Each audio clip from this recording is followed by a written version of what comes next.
You think playing a walking bass line is hard? Well, I'm going to show you how it's not hard and how it is so much fun. Check this out.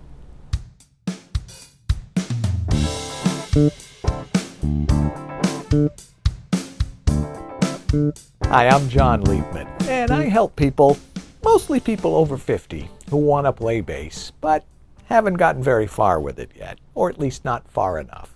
Welcome to another edition of The Essence of Groove, right here at ForBassPlayersOnly.com.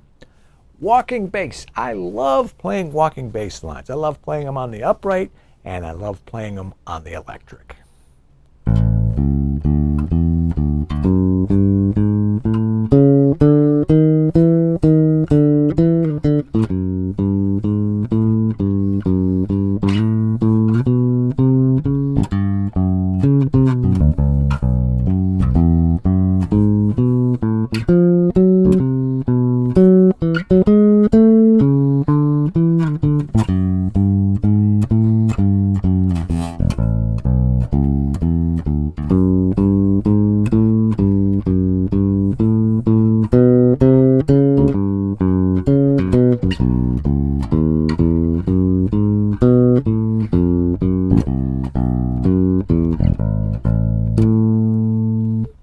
All right, let's break this down.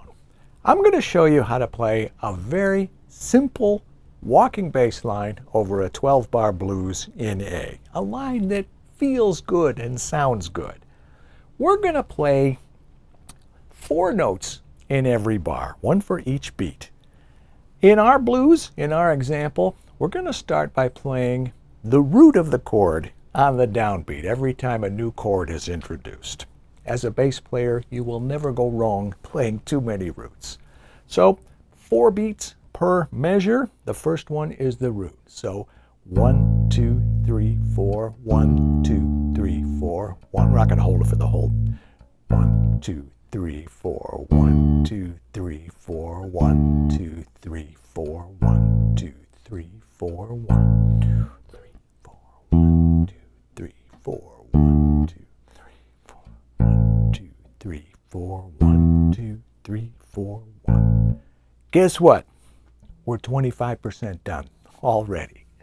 For the second note in each bar, we're going to play the third of the chord. So an A major chord, the root, the third, and the fifth. A is the root, C sharp is the major third, and E is the fifth. So we said we're going to play the root on the downbeat, A, and on beat 2, we're going to play the major third. So on the A chord, it's C sharp. First 2 notes in each bar, root third. On the D chord, and on the 5 chord, the E. Now we're halfway done, 50% done. All right, so we know that we're going to play 1 note for every beat in the bar.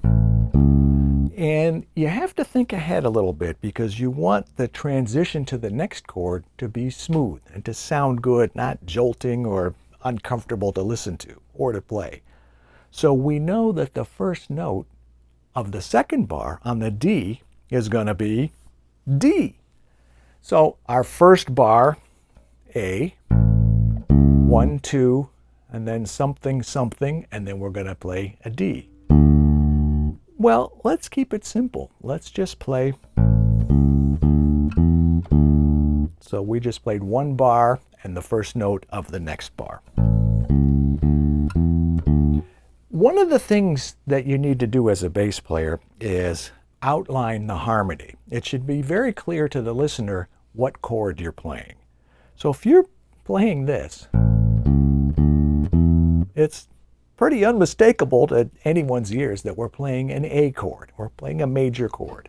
And then the next bar, we're going to play D, and we're going to play the exact same pattern, only we're going to start on D instead of A. So here's our first couple of bars. Then we go back to the A for 2 bars. Now we'll go to D for 2 bars. Back to A.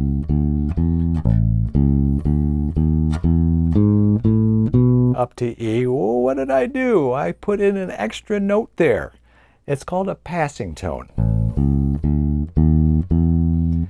It's because the next chord is E, and we don't want to play the E note twice in a row. I mean, we can, but our line will sound a little more interesting if we play that passing tone. In this case, it's the D sharp on the 6th fret when we're going.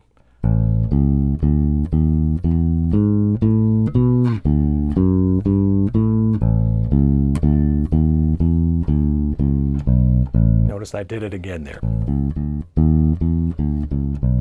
And that is your basic 12-bar blues in A. It doesn't have to be fancy. It doesn't have to have a whole lot of notes. In fact, the consistency actually enhances it. Nobody's going to turn around and say, "What's the matter with the bass player?" There's not a thing wrong with that line just because it's not a million notes. And remember, it's outlining the harmony and it's locking in with the drummer, which we also want to do. And perhaps the most important part of our job, make the music feel good. So learn that shape, learn that pattern. It'll come in very handy. We'll start with our 2nd finger on the A, our 1st finger on the C sharp, and our 4th finger on the E. We're going to put in that, I guess it's kind of a passing tone also. It's a scale tone. It's not a chord tone, but we're getting ahead of ourselves here. Try it. And as I'm also often talking about, the bass has what I call this awesome consistency. It's got a symmetry like no other instrument, which means if you learn that shape, if you can play something anywhere on the bass, you can play it pretty much everywhere on the bass because of that consistency and that symmetry. Contrary to what a lot of guitar players and a lot of bass players might think, not every blues is in A. Not every song, not every groove, not every shuffle is in A. Play this in different keys. Play it in F sharp. Shapes are the same. Play it in E flat. E flat? Did he say E flat? Yeah, E flat.